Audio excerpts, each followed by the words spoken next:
Afternoon, ladies and gentlemen, once again. I think it's time that we should get underway. I'm sure the mayor's on his way, and if not, we'll just have to make do, but we certainly appreciate your patience in waiting for that to happen.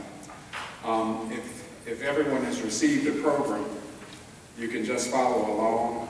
We are going to just follow the program as it's listed. As you can see at the top of the program, we have listed Robert Burns. We have him Robert L. Burns, but his name is actually listed Robert Burns. So that's something we're going to have to fix. But he was my scoutmaster, and there are many people in the city of Tuskegee that can claim Mr. Burns as their scoutmaster, and I'm very proud that he is with us today. And as you can see, he's listed as Scoutmaster Emeritus, Troop 70. And I would like for him to be recognized at this time.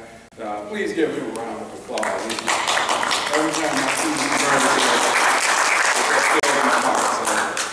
So, welcome, Mr. Burns. At this time, I'd like to ask Reverend Nathaniel M. Copeland, pastor of Washington Chapel, AME Church, to give the invocation. Pastor.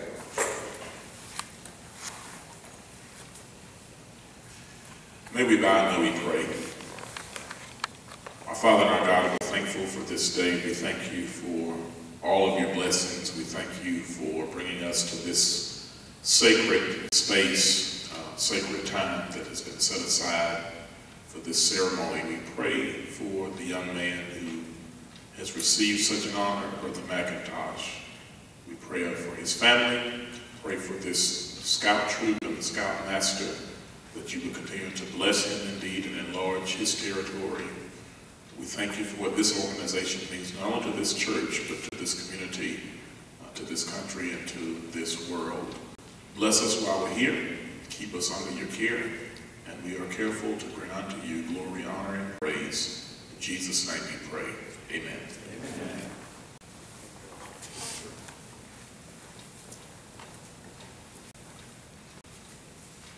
This time we'll have the presentation of colors by the Troop 70 Honor Guard. Troop 70 Honor Guard, please assemble for the presentation of colors.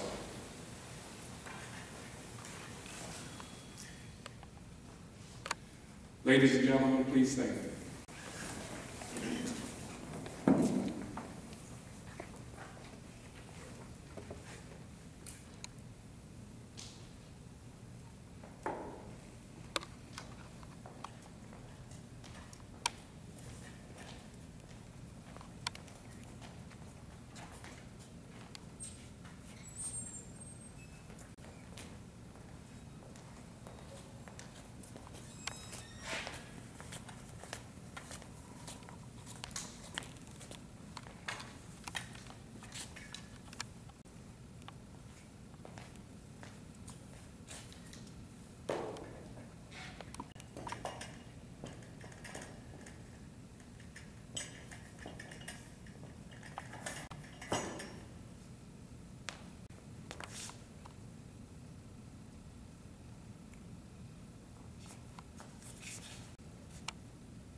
Thank you very much. You may be seated.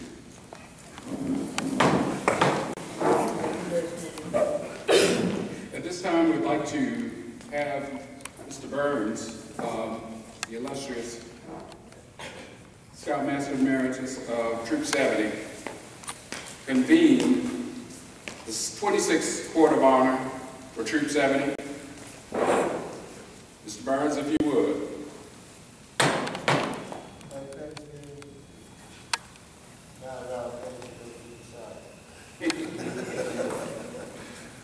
Thank you. Every time I have an opportunity to sing Mr. Burns' praises, I have to do it. If you look at the back page of your program, you'll see many years of Eagle Scouts. A few names you may recognize on there. Most of them you may not, but I want to let you know that Mr. Burns is largely responsible for most of those names. So, Brother Burns, once again, thank you. Give him a round of applause.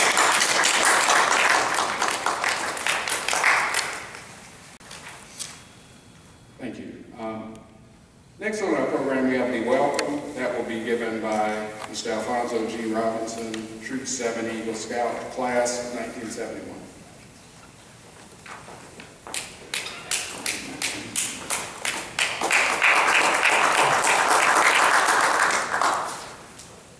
To Scoutmaster Emeritus, Mr. Burns, you will always be my Scoutmaster, regardless of whatever titles may precede your name, such as Emeritus.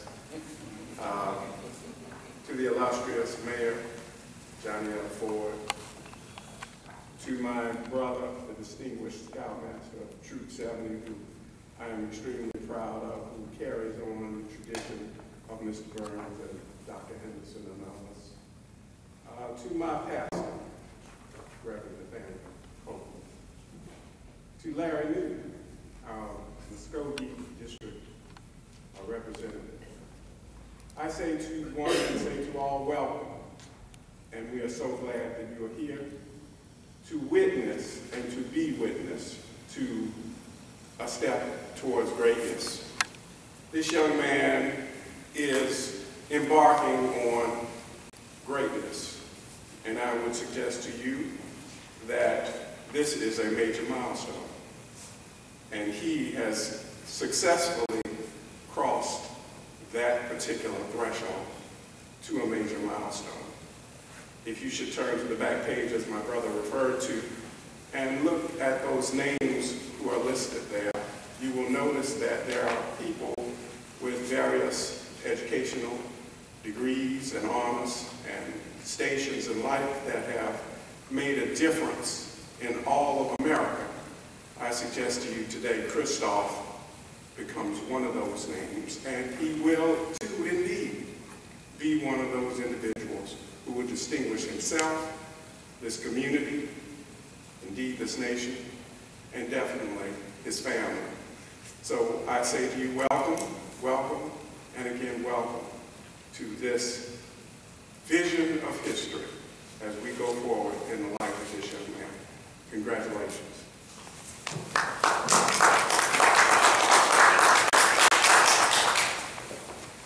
Thank you very much, Mr. Robinson. At this particular time, I'd like to introduce the Honorable Frank Christopher Lee. He is a member of the Tuskegee City Council. I think he's the youngest member of the Tuskegee City Council.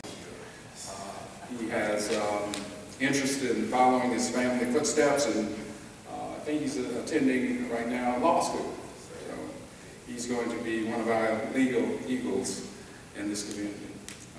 You never have too many levels. Frank Christopher is also an Eagle Scout. He is from Troop 170, class of 2003. And at this time, I'd like to present to you the Honorable Frank Christopher Lee.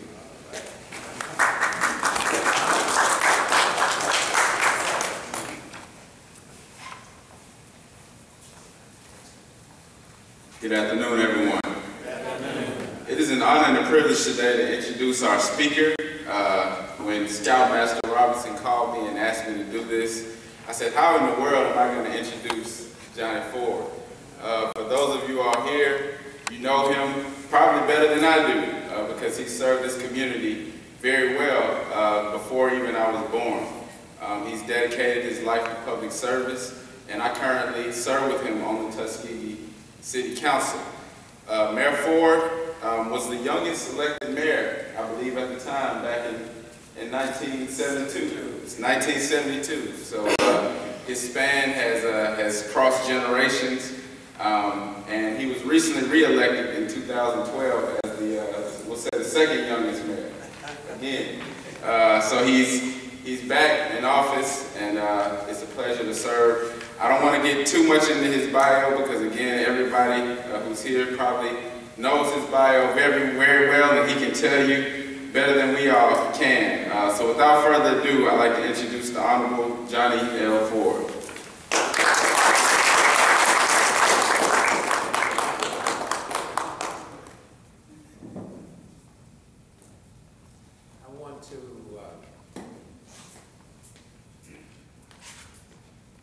First, I want to give Councilman Lee another round of applause for we were extremely proud of him, a young man who was and is an Eagle Scout, because once an Eagle Scout, always an Eagle Scout, but is doing an outstanding job in serving our city government. Let's let him know again.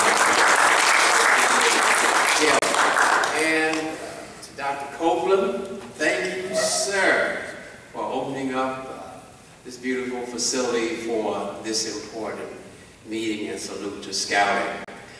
To the Scoutmaster of Scoutmasters, Scoutmaster Emeritus Mr. Burns, who touched the life of so many Scouts. And let us again let him know how much we appreciate him. And to the Robinson brothers, they're carrying on the tradition. We get two of them. Let's let them know how much we appreciate them. I see some of our Scout committee members, Dr. Hill and Dr. Hall and all of the Scout committee people. Just raise your hand wherever you are. And let's let them know how much we appreciate them. And the parents, how about the parents? The parents in the house? Yes. And to our Eagle Scout, Christoph McIntosh. Where is he? There he is. Stand up, young man. I am proud of you. One of the things I did today was I brought my Scout uniform so that the Scouts today could see what the uniforms looked like 15 years ago. And I would have, Chris, I would have worn them, but I can't get in there.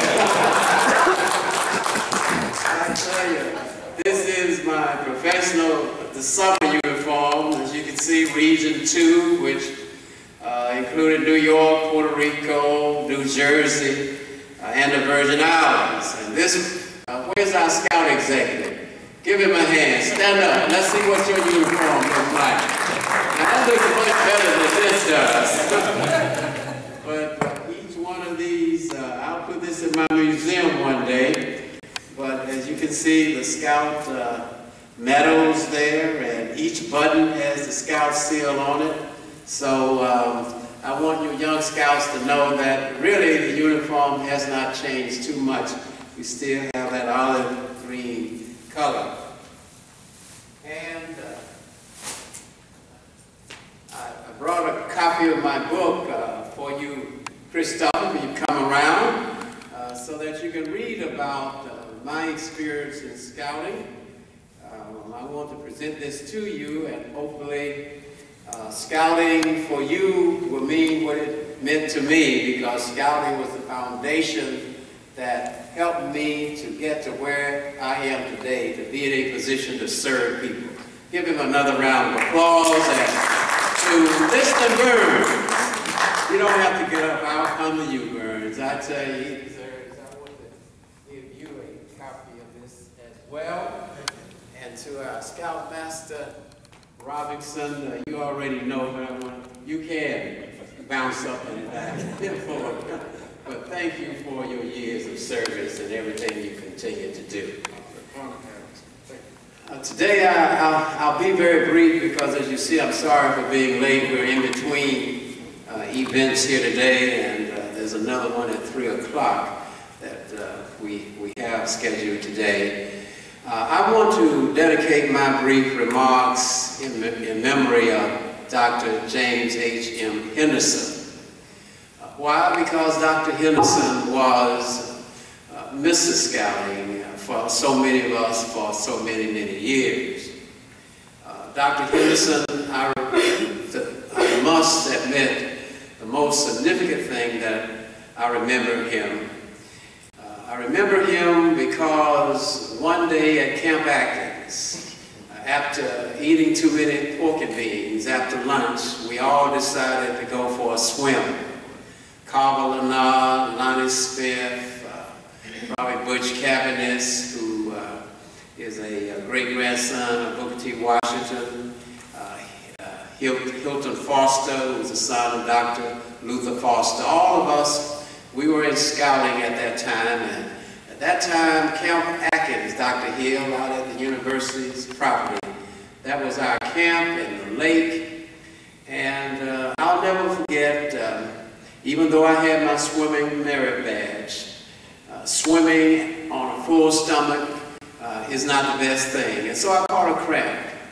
And after going down for the third time, and Bill Leonard can attest to this because he was doing what he could do to save me. And I remember thinking vividly in my life, in my mind, saying, after being exhausted and taking in water, and I guess probably about to lose consciousness, I remember saying, this is how it's going to end for me. I had literally given up on life. And then when all hope was gone for me, I felt a strong arm come around my waist and brought me up to the surface and pulled me in and saved my life. That was Dr. J.H.M. Henderson. And so not only do I owe my life to him, but I owe much of my life in terms of my professional career in life to scouting. Because Dr. Henderson came to my aid that time. But also when I went to New York City, graduating from college, feeling that I was able to get a job and my career was ahead of me. Me and another friend of mine, a classmate of mine, the two of us had played basketball together for Knoxville College. And we went to New York just thinking that it would be easy to get a job. But we found that we needed more than a degree. We needed to know how to take the interviews. We needed to know how to present ourselves. And so after being essentially running out of money, calling the Kappa House, they took us in. We played basketball for the New York Kappas, and that was our way of repaying them for taking us in. And after searching for a job, finally, a Kappa brother of mine recommended me to Chuck Means of the Greater New York City Council. I went for an interview. But the thing that clinched the job for me in the fall of 1964 was when Dr. J.H.M. Henderson sent a letter on my behalf, and I was employed as a scout executive in New York City. New York City, an organization, a scout council. At that time we had 93,000 scouts. I was one of the first multi-man district scout executives in Bedford-Stuyvesant, which is a place where the late Senator Bobby Kennedy had declared as a model cities area and an area for redevelopment. And during that work as a scout executive, my scout commissioner was none other than Earl Graves, who became the administrative assistant for Senator Kennedy. And Earl indicated that Kennedy was considering running for President of the United States. I said to Earl, if the senator runs, I want to be a part of that campaign. Sure enough, with the Vietnam War underway, Senator Kennedy made his announcement to run for President of the United States. Earl called, and the next day we found ourselves on a plane headed to the Nebraska campaign. The rest is history. What we did in 1968 in that campaign with Bob Boozer and Gail Sayers and others from Omaha, Nebraska. Kennedy won that campaign, getting 9 out of 10 of the black votes in Omaha, Nebraska. From there, we found ourselves going to New York and to Oregon, where we lost, and then finally Earl called us all into California, knowing that if Kennedy did not win in California, it was over. So we were all there in California. Julian Bond and John Lewis and Earl Graves and Charles Evers and Jay Cooper, all in that campaign. And we had a successful campaign on June 4th. Senator Kennedy won, and that night at the Ambassador Hotel, as we were celebrating that victory, when the senator said the final thing to us is, "On to Chicago and let's win there." Those were his last words as he turned to go back through the kitchen. Actually, the plan was not for him to go back through the kitchen. It was to go through the crowd, because Senator Kennedy always liked to go into the crowd where he was literally mobbed by the people. But because his wife Ethel was pregnant at the time, he made the decision to go back through the kitchen. And the rest is history. Sirhan shot him down. But one of the things I remember most about that tragic event, as a senator, they tell me, because I was not back in the kitchen, but Rosie Greer and Rayford Johnson, those who were near him, there were others who had been shot in addition to him. And he said, even though he was laying there literally bleeding to death, he asked a question. He said, "Are the others, are they all right?" We knew then, having been shot in the head, that it would not be long. And so Earl Graves sent us back to New York. We flew back on the Kennedy plane to New York to begin preparing for that funeral. And it was our responsibility to bring in the national leaders from across the country, like Charles Evers and Mrs. Coretta Scott King and Dr. Benjamin Mays. And it was our responsibility to mobilize it. And I remember at that funeral, when Senator Edward Kennedy stated over his brother's body, he said, "My brother need not be idolized in death beyond what he was in life, but to be remembered as a good and decent man who saw wrong and tried to right it, who saw suffering and tried to heal it, who saw war and tried to stop it." We went on to Washington for the burial there. And then Earl Graves, who ultimately became the Scout Commissioner for New York City, Earl asked me the question, "Are you going to join me at Black Enterprise? Because by the time I'm 40, I intend to be a millionaire. Are you going to go with me?" And I said, "No, Earl, that's not my destiny. My destiny is to come back to Tuskegee, Alabama, and hopefully one day become mayor." But I was trying to figure out how I was going to get home. Here again, it was Dr.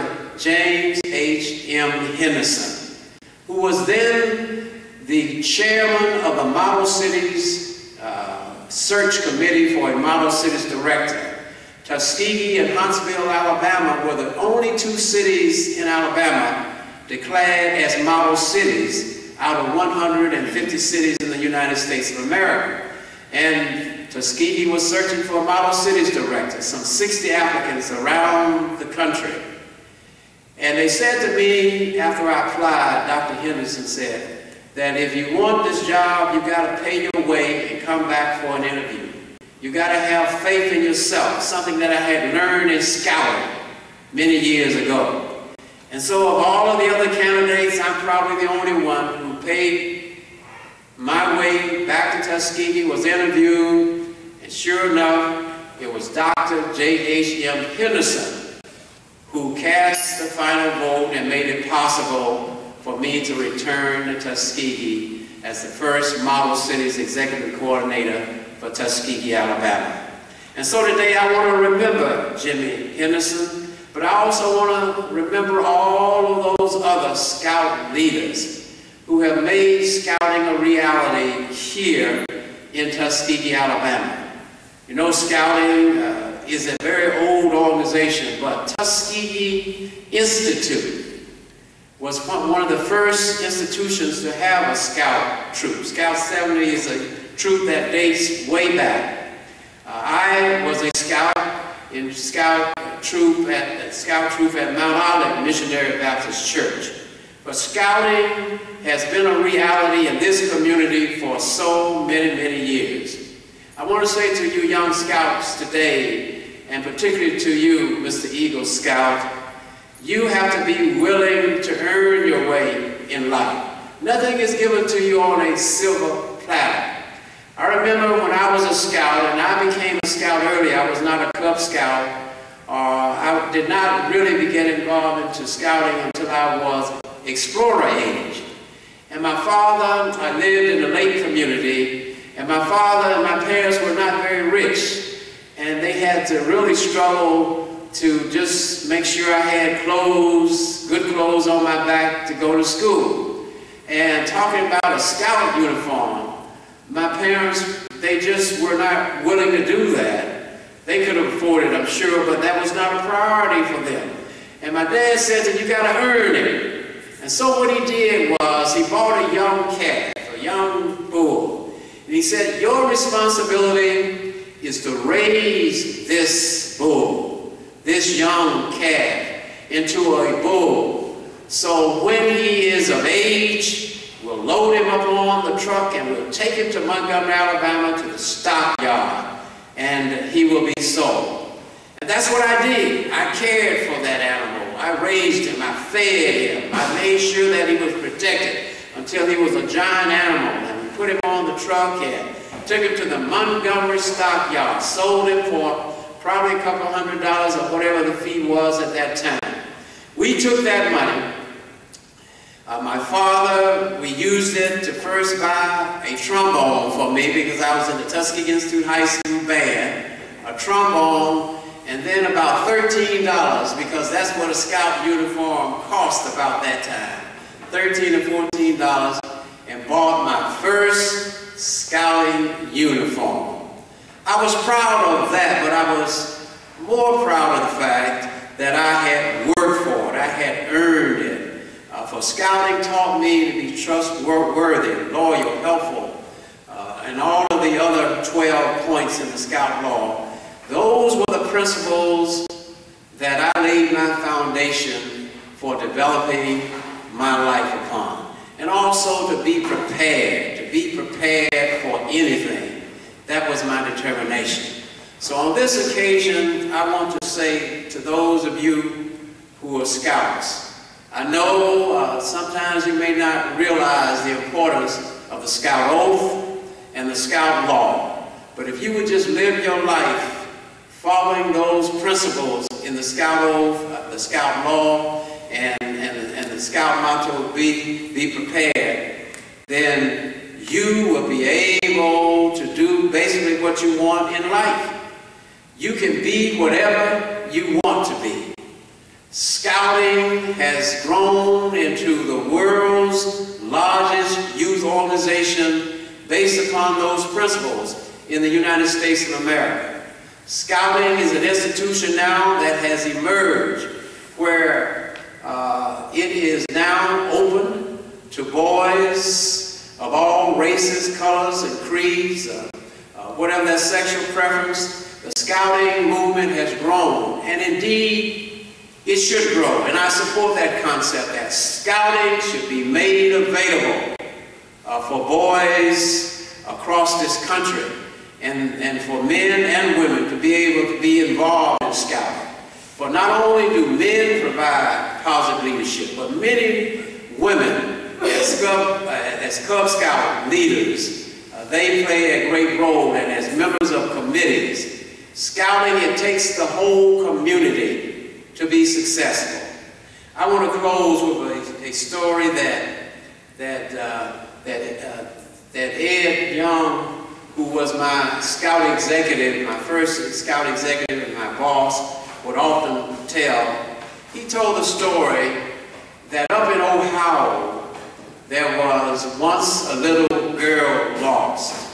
And for several days, police, the emergency groups, they were looking for the child, but they were all looking in different directions.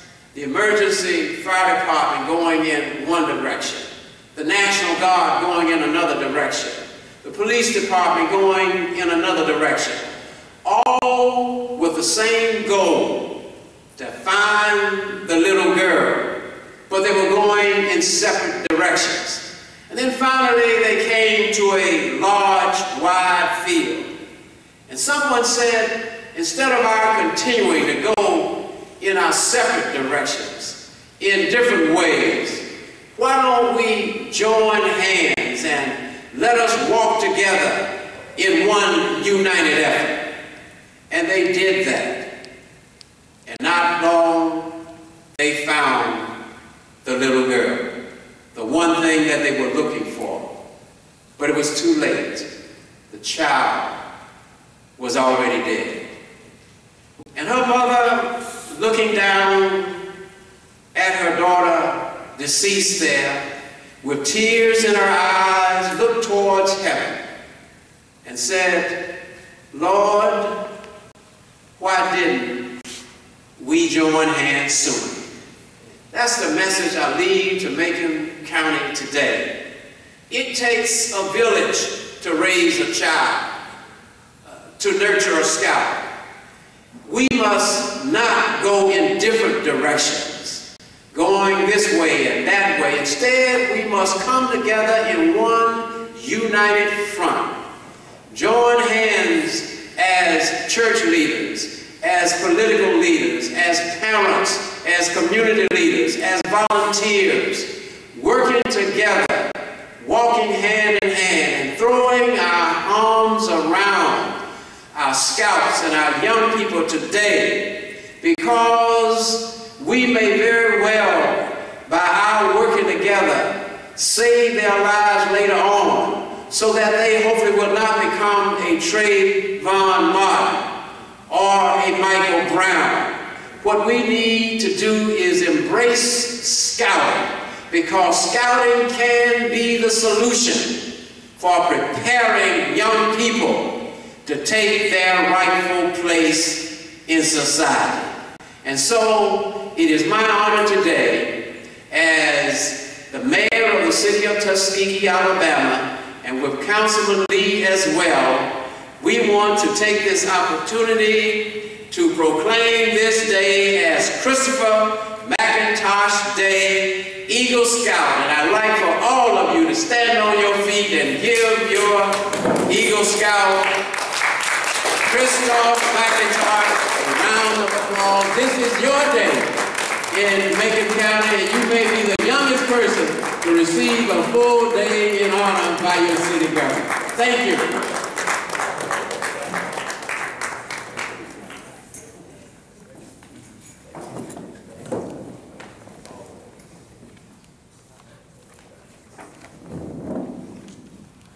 Thank you very much for that. That was well worth the wait. As always, you give such a rousing presentation, and you know, I'm always proud to hear those stories about scouting. I've been with the mayor for quite a long time, so some of the stories I know, some of them I don't, and they're new to me as they are to you. But when he goes back and talks about Art Henderson, Camp Atkins, it's amazing how, you know, life just continues to go on, and we have similar experiences. So thank you so much. That was a very moving message. I really appreciate that. I'd like to, at this time, bring one of my predecessors in the troop, Troop 70.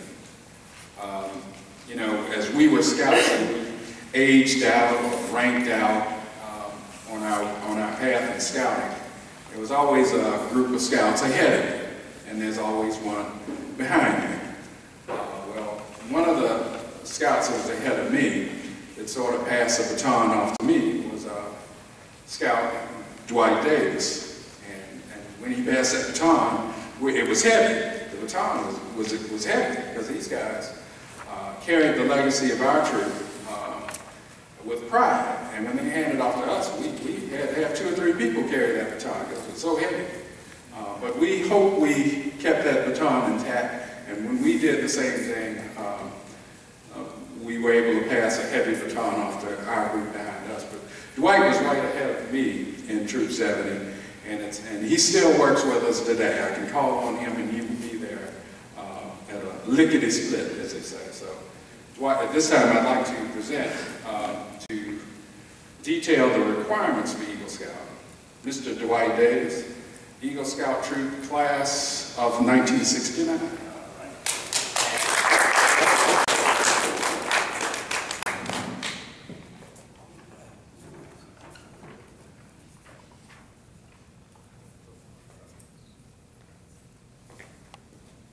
Good afternoon. I also would like to join in the thanking Mr. Burns for being such a dedicated man to the growth of many, many young men in this community. But it was my scoutmaster. Some people don't know that he was actually pulled together a group of Explorer Scouts one time. It was, I think, 1970 or somewhere around there, where we went out to Colorado Springs, Colorado, to the National Explorer Olympics. And he was able to motivate a bunch of guys that had never been scouts, actually, to come together and to, as a cause, to represent Tuskegee. And at that point, really represent African Americans in scouting, because we were probably the only black troop. I think maybe there was one other that was there for the Explorer Olympics. We have made, under Mr. Burns, a lot of history. I was at the National Jamboree in Fairfield State Park that Mr. Burns took us to, 1969, I think it was. And that was one of the few, we were one of the few black troops there. And so we, under Mr. Burns, have really made a lot of history in this nation, untold history. But those of us who have had the honor of being led by him have all made a difference in this world. I've been asked to kind of describe what it takes to become an Eagle Scout. And of course you start out as a tenderfoot, and then second class, first class, first to start, then to life, and then on the Eagle. But as I was reading, the most important things that I saw here was a tenderfoot. The requirements of tenderfoot are the requirements that every person, not only young men, every person really, could use as their foundation for life, to be successful in life. And I'll just go through a few of the things that were most important. The first thing is you're to present yourself to your scout leader properly dressed, which means that you always need to present yourself well as a person. You're supposed to show the kind of gear that you're supposed to use when you go on your camping trips. So that's a part of being prepared for your challenges in life. You're supposed to spend at least one night camping out. And then you assist in preparing and cooking a meal. So you begin to learn how to work with others at a very early age. Essential to life is working with others. And then you learn and you show certain knots. And then you demonstrate to someone else, it says, teach another person how to tie a square knot. So then now you're automatically getting into the mode of not only learning yourself, but sharing your knowledge with others. And one of my main quotes in life is that knowledge is a very valuable thing, but it's most valuable when you give it away. So this begins at a very early age to give you those foundations. You talk about how to raise and lower the American flag, how to honor the American flag, how to honor our country, how to be a patriot. The foundation for being successful in this life. You're to tell in your own words what the Scout oath and the Scout law, the Scout motto and the Scout slogan is. And I still live by those things. I said this not even a month ago, that I bought into Scouting wholeheartedly, 100%. And I'm still an Eagle Scout. And everything that I do, and the Scout oath, I'm trustworthy, loyal, helpful, friendly, courteous, kind, obedient, cheerful, thrifty, brave, clean, and reverent. That's important. If you're that kind of person, if you're an A student and nobody likes you, you'll never get a chance. If you're a B student or less, if you're a good person, if you're this kind of person, if you're the kind of person that follows that Scout oath and the Scout laws and the Scout model, then you'll always get an opportunity. The other things that are important is, it says get into your buddy system, which means that you know that you always have to have a friend. You have to associate. You have to help other people. Buddy means a symbiotic relationship. You're not just leading them, but you are watching out for each other. And that's what life is too, is that you must also, as you grow, you need to look out for those that are below you, those who need your help. Buddy system. And in turn, they will look out for you. And that's where you do push-ups, and you do sit-ups, and you do pull-ups. So that gets into your physical, being physically strong. Because if you're not physically strong, you can't be mentally awake or morally straight. So you have to keep yourself physically strong. And then it gives you a bottom, you set your main line, and then you come back 30 days later and see what you did. How well you progress. And that's life. You have to practice. You have to study to become successful in life. You never stop learning. You never stop progressing. As long as you keep practicing life. Practicing learning. Practicing achieving. And then you have your basic first aid, how to take care of your cuts and scrapes and those kinds of things, venomous bites and all those kinds of things. And then you demonstrate the spirit of the Scout oath by living it. By living the Scout oath and the Scout law. On my honor, I'll do my best to do my duty to God and my country, to help other people at all times, to keep myself physically strong, mentally awake, and morally straight. Those are the principles that will guarantee success. You will be challenged in life as you grow. You're at the point now where you're going to college, and you'll be met by a lot of people from a lot of different backgrounds. But you'll shine if you stand on your Scouting foundation. When people look across a crowd of young men, and you can all have the same grade, but if you're a Scout and you stand on those Scouting principles, as they watch you function day in and day out, you will stand out as a leader. You will be chosen. So, Reverend Copeland, I just wish that as we talk about the plight of our young men today, as I close, I wish we could get them we could just get the basics of the tenderfoot, of the tenderfoot requirements. as a part of their life early. And as far as the merit badges are concerned, they, as you go through these other steps, the merit badges introduce you to the different fields in life that you could possibly be in.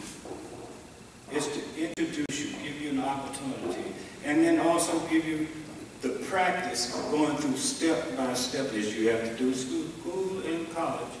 Step by step of learning this part, this part, this part, being tested, and moving on. It has given you the foundation for life. If you stay true to it, Scotland will stay true to you. As you have succeeded to be an Eagle Scout, so will you succeed in life. And I thank you for this opportunity, and everyone have a nice evening. Thank you.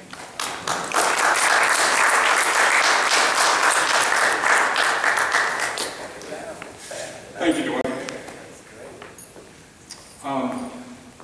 At this time, I'd like to introduce another Eagle Scout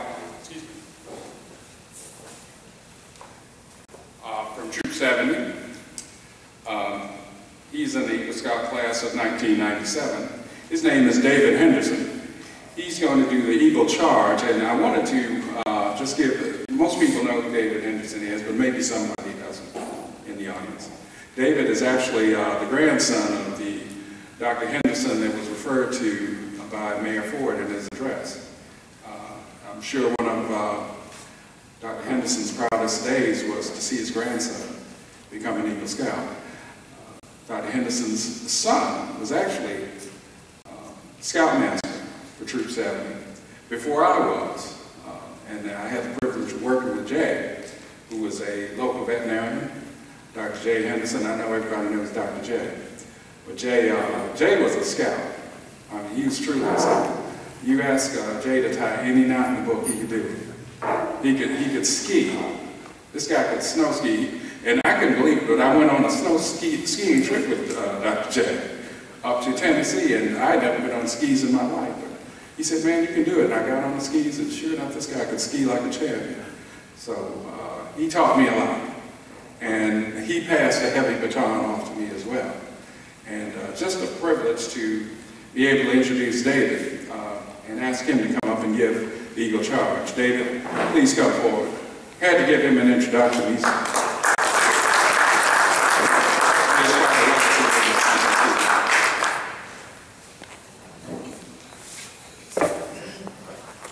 all right, how's everybody doing? Okay, and according to along the lines of the legacy of my grandfather, I was also looking at the time, so you're late to your 3 o'clock, Mr. Mayor. I didn't quite time Dwight, but I would have. I started to. But anyway, yeah. Well, thank you very much. All right, Christoph, I want to congratulate you, and I'm going to give you a personal charge. You know, they say the number one fear a lot of people have is public speaking. Well, I was glad when John called me and asked me to speak, because I'm not one of those people. I love it. So when it comes to public speaking, that's great. I love it a lot. What I want to do, Christoph, is give you a few things that I want to challenge you to do. Mostly it all boils down to staying true to what Scouting has already taught you. Now, I'm right in between most of the people here. I'm 32. I know you're younger. You're in but I'm along the first part. You're along the current part of the hip hop generation. You know, where you know, craziness is popular. So some of the references I'm gonna give, any of the hip hop listeners maybe get it. Everybody else just bear with me. Okay. First of all, I'm gonna tell you what society's gonna tell you, and I want to challenge you as to how to respond to it. It's just a few. First one, society and your generation is gonna say, man, get out there and get that fast money, get your paper, stack your bread, money over everything, get rich or die trying.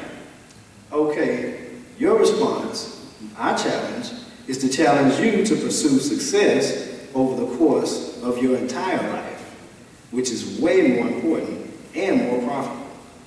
Try to, when you go to college, or as you're in college, find a job in your field, so when you graduate, you don't just have a degree, but you have a resume. All right? When I graduated, I had a 3-page resume. I didn't just work at Pizza Hut because they had good tips. You had to find what's in your field, pursue success, not what's quick or fast.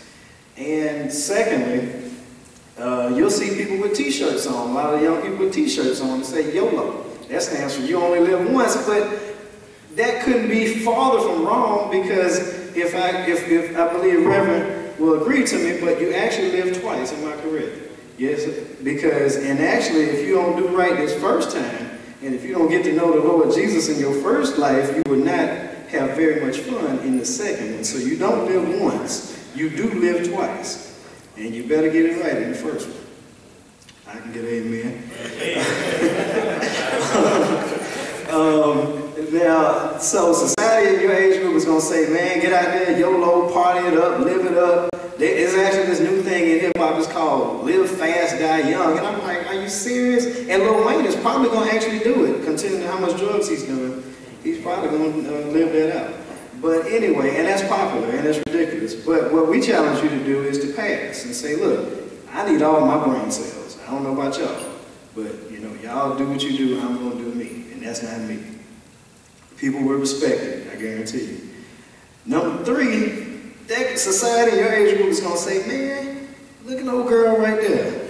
The one with the padoka who can drop it low. And the one who's down for whatever. Now, what we're going to challenge you to do is to first of all, respect yourself. Learn about yourself. When you get to college, meet the girls. Learn about them. Learn about how women are. And then find a respectable one. Smart, respectable one. Don't just go for what you see, and definitely don't go for the one who can drop it low, because you're not the first and won't be the last. All right. Now, we're gonna, society, your age group, along with that first one, they're gonna tell you, man, ball till you fall. When you get some money, spend it. It's mine, I spend it. Okay. When you get some money, they want you to put it on your wrist. They're saying put it on your car, put it all over you, everywhere you go. Just bling, bling, shine, shine, shine. Well, if you were raised in scouting and you have a core set of values, you know a little bit better. So we're going to challenge you, instead of bling, bling, and ball till you fall, save your money. Track your credit score and build your credit when you get in, while through college, because nowadays credit is everything. Trust me, I know I learned the hard way. When I got out of college and started my business, Time for a Change Fitness Center, where memberships are $19 a month, no contract. And everyone here is going to either have one or get one, name and claim it. But when I started that, I had no credit, so I couldn't get a loan, even if I wanted one. So you had to start from scratch. But, so credit is everything. That's important. Don't fall till you fall. Track your credit score and save. And last but not least, society is going to tell you, man, do whatever you got to do to get ahead. And as long as something doesn't affect you, don't worry about it. It's going to say, a little bit of lying, a little bit of cheating, a little bit of stealing here, a little bit of that, And when you see somebody over there being done wrong, well, it doesn't affect me, so I'm going to turn my back to it. And I'm not going to snitch, and I'm not going to stand up for what's wrong and everything like that. Well, that's not going to help the world be a better place. As we see, I'm glad America's finally trying to stand up for what's wrong in some ways. But your generation, your generation of 20 and 30-year-olds in the country need to be changing the world. So that's our challenge to you, is to do what's right, not what will get will get you a little bit of edge, and also stand up for what's wrong. Stand up for what's right and stand against what's wrong. So in essence, this is our challenge. This is my challenge to you, Chris. Number one, pursue success, not fast, not anything fast. Number two, don't poison your body and try to party it up and live it up just because that's what everybody's telling you to do. Number three, take the time, learn about yourself, respect women, and find the right one. Number four, be wise financially. And number five, keep your faith and your integrity and stand for what's right. And last but not least, I'm sure you will, but just so you hear it one more time, make us all proud. Thanks a lot.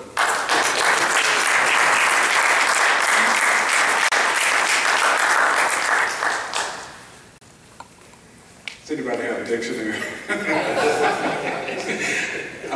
I enjoyed that. You know, he said a lot of things that I've heard, but I didn't really know some of the meanings of these things, so I'm glad you clarified them. Wonderful message, wonderful message. At this particular time, I think we need to recognize why we're all here. I'd like to have you guys look at the program, and you'll see it's the time for the presentation of the Eagle Award, and it's done by me, Scoutmaster Troop 70, John Robinson. This is a proud moment for me because I see these guys, and there are a few of them on the back page here that I had from tenderfoot on, and Christoph is one of them.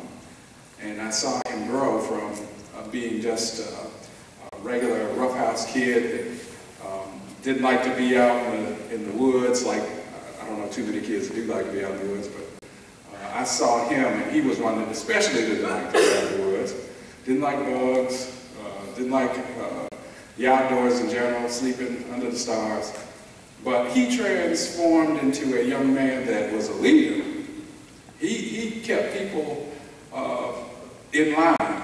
He brought those kids out and he taught them how to overcome their fears. And I saw him grow from someone who was just a regular old kid to a true young man who is headed in the right direction. One of the nicest things that I enjoyed with Christoph's matriculation through scouting is at his board of review. Got so many wonderful comments from the folks who were there that were charged with giving him his board of review. And, they asked him all the questions that are necessary to determine if you're ready. And they came back and said, this young man is ready. So, very proud of him, did a wonderful job. He is a consummate Troop 70 Eagle Scout. So, very proud of him, Christoph.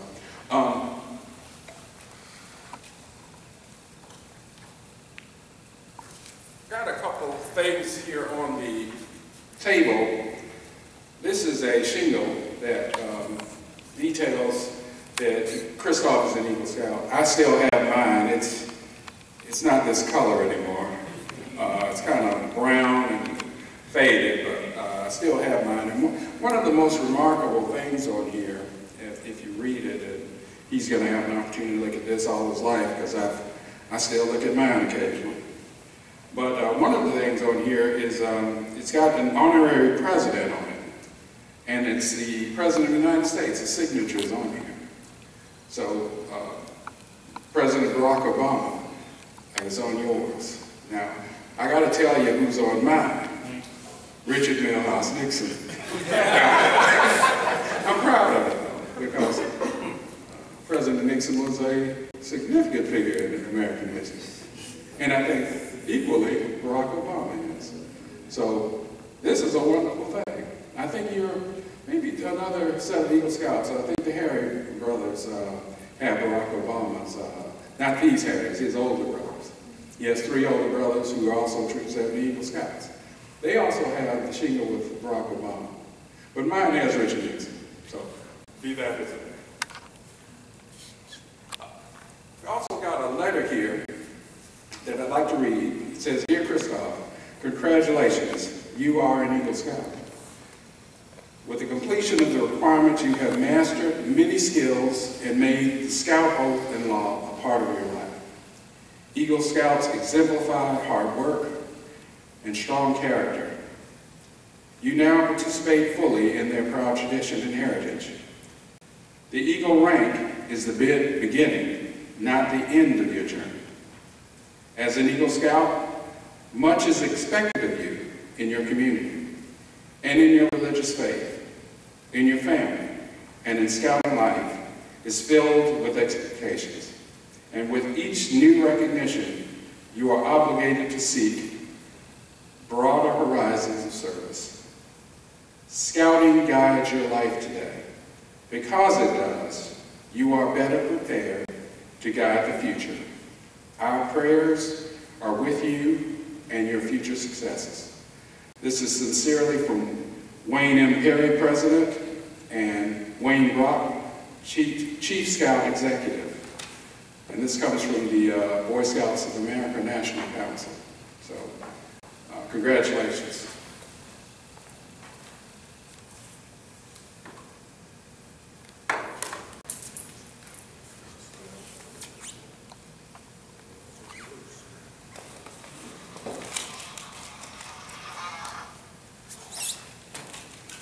I would also like to show everybody, and maybe Christoph after the end can show you these things as well.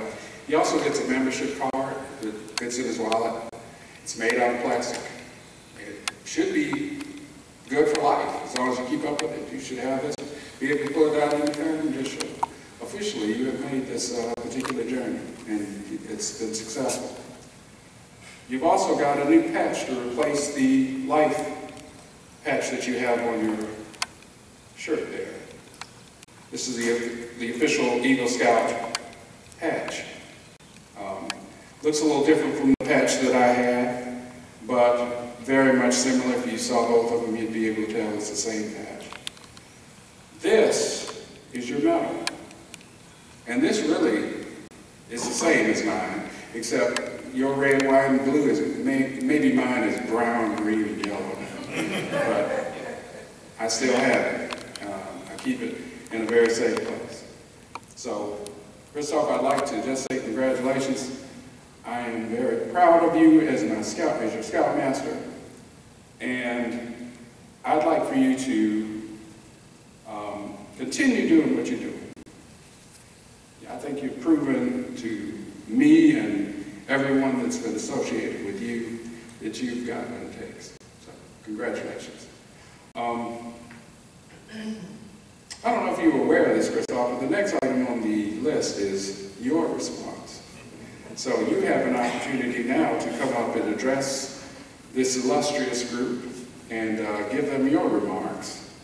And I'd like you to know as well, if you, and you have a brother that's an Eagle Scout, so you may know this, you've got a pin that goes to your, one goes to your mom, one goes to your dad, and one goes to a special individual that you pick, that you need to pin them. So you can come up and do that at this time and give some remarks, and I'm sure you'll have something profound to say. Come on.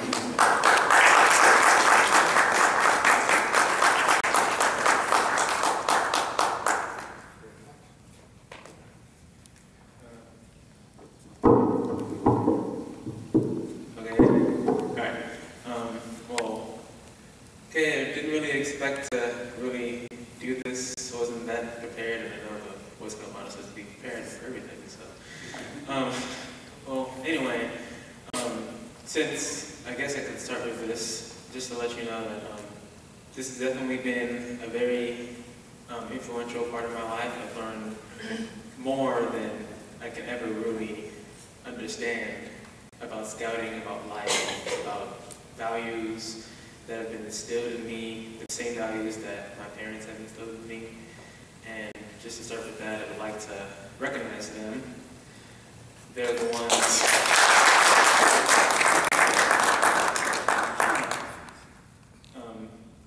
ones who taught me everything I know about life.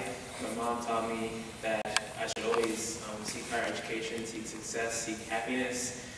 My father taught me to never stop learning, never stop improving, no matter where I am in life, and I'm very grateful to them, and more importantly, they're the ones who drive me to and from our work. So, I appreciate that more than you know, just to let you know. That's really, really just going out of your way to make sure that I have everything that I need to be successful. So if you would come up, I would like to give you those hymns right now.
Give another round of applause.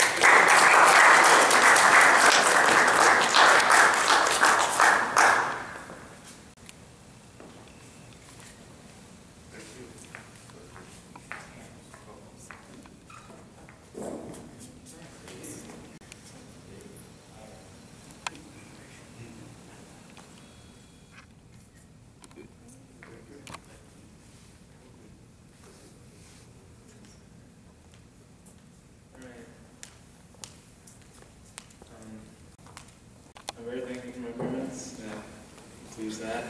All right, next is the mentor. And the person I have in mind for this, while there are many people, like a lot of people standing in this room right now, who've always supported me, always encouraged me, helped me with my Eagle project, like Mr. Davis, for example. This one person has been with me since the very, very beginning. He's worked with me. He's like just been there all the time whenever I've had to do anything with scouting. And I recognize that like no matter, something that I've noticed that he does is like no matter what he goes through when it comes to dealing with boys, you know, boys can be difficult. He's never once raised his voice in anger, ever. And I always found that astounding. And he's just always been encouraging, always done whatever he could to help me on my path to Eagle. So I'd like to give the Mentor Award to my Scout Master, Mr. John Robinson.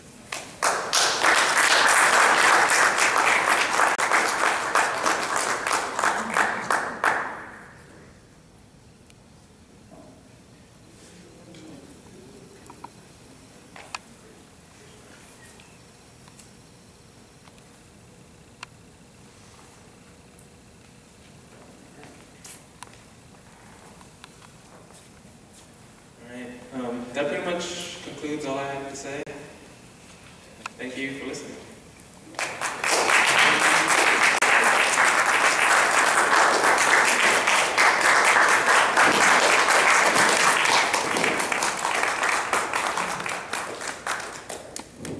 Well, that was a complete surprise to me.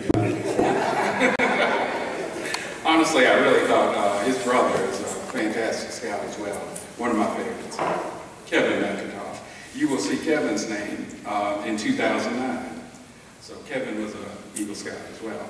And actually helped us out quite a bit this summer at summer camp, was one of our adult leaders. So he's still active with us, so I appreciate that. I don't know where Kevin is today, but he's an engineering student on campus, so I'm sure his time is up, and so is Christoph. Christoph, you're studying engineering as well? Fantastic. He just started his freshman year at Tuskegee University, so give him a hand. Very cool. Thank you so much. I'm honored. I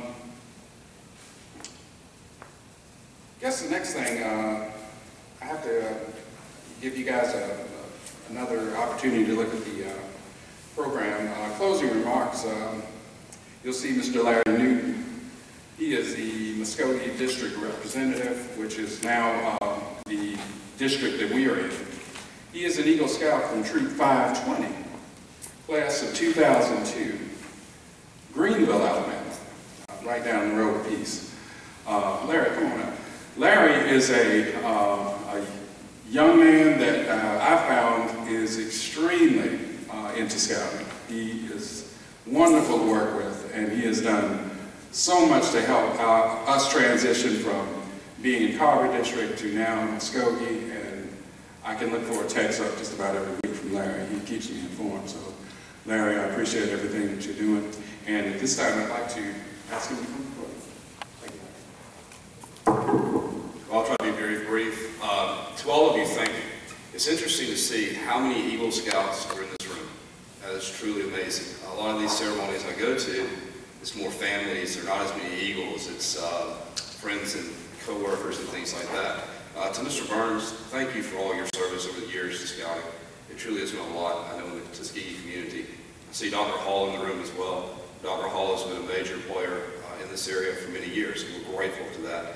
John, thank you for being an excellent Scoutmaster, and thank you for working. If y'all don't know this, John doesn't just serve as Scoutmaster, he also serves on our district committee, along with his brother Al, so they're extremely active there. Nonetheless, what I want to tell you, Christoph, and I want to add to Mr. Henderson's remarks, today you are a marked man. No matter where you go or what you do, you'll always be a marked man. You see, when you're sitting around the dinner table with people you don't know, and you tell them that you're involved in scouting, the first thing they're going to ask you, are you an Eagle Scout? And based on Mr. Henderson's remarks, it's not just the fact that you're an Eagle Scout, they are automatically going to judge you because they know what the award means. And they're going to hold you high. They're going to expect more from you. So I challenge you to already climb one mountain to this rank as you go through college and you continue in your life to look higher. Keep your vision set because an eagle flies along, it roosts along, and that's where you are today. So congratulations. And to all of you, thank you for just a wonderful program. I've enjoyed sitting through this and all the remarks the mayor made. I didn't realize, the mayor told me when he started out after being an Eagle Scout, his first career was a district executive, so it's very interesting to know that. Nonetheless, thank you all. Thank you for having me today. And Christoph, congratulations again.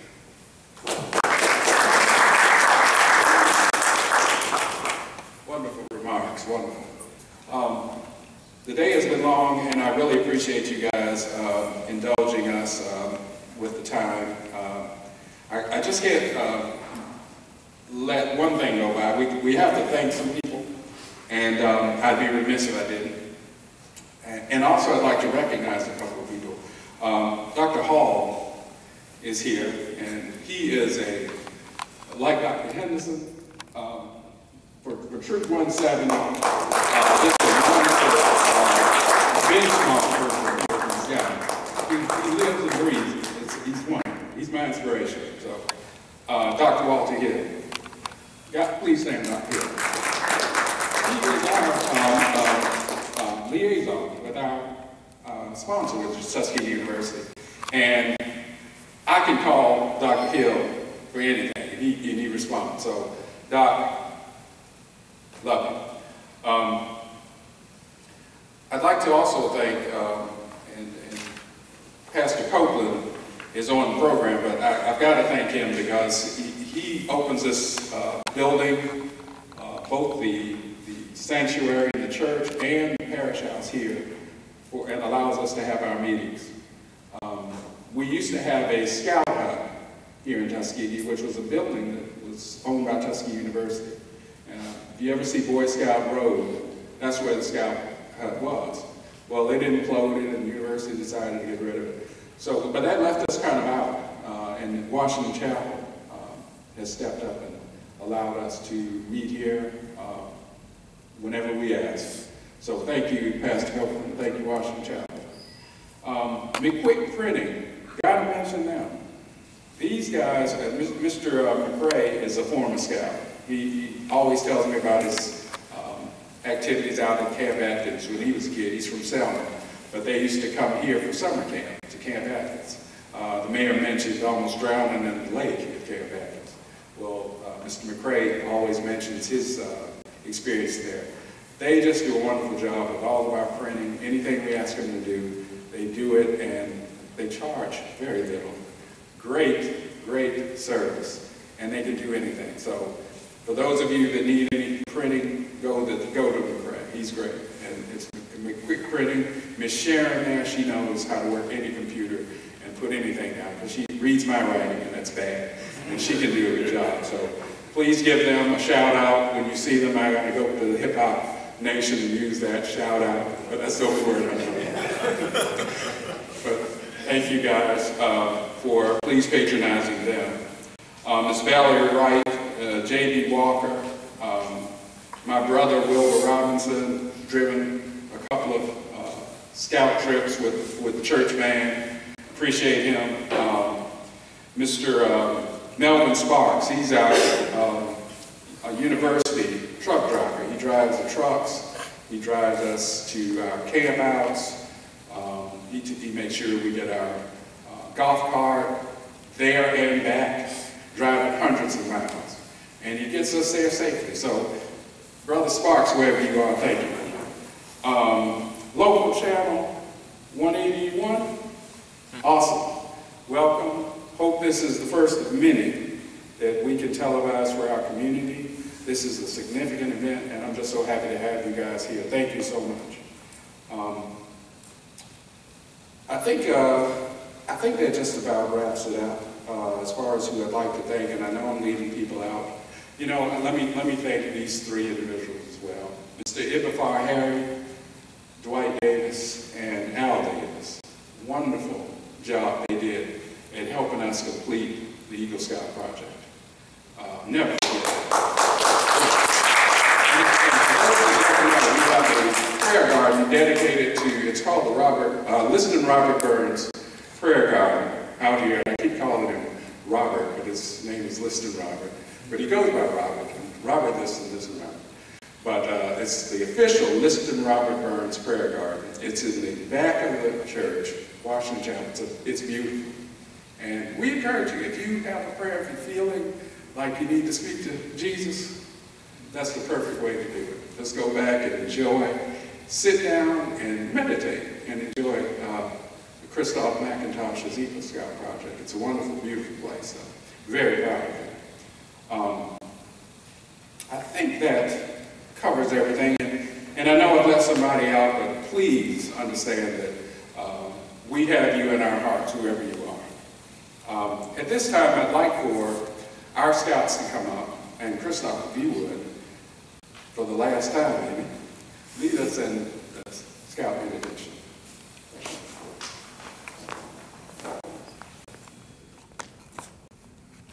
Scouts fall in. Dress right dress.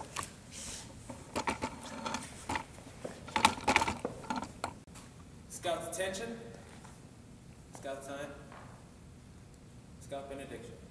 May the great Scoutmaster of all the great Scouts be with us on that long trail until we meet again. Cover. Scouts fall out. Well done.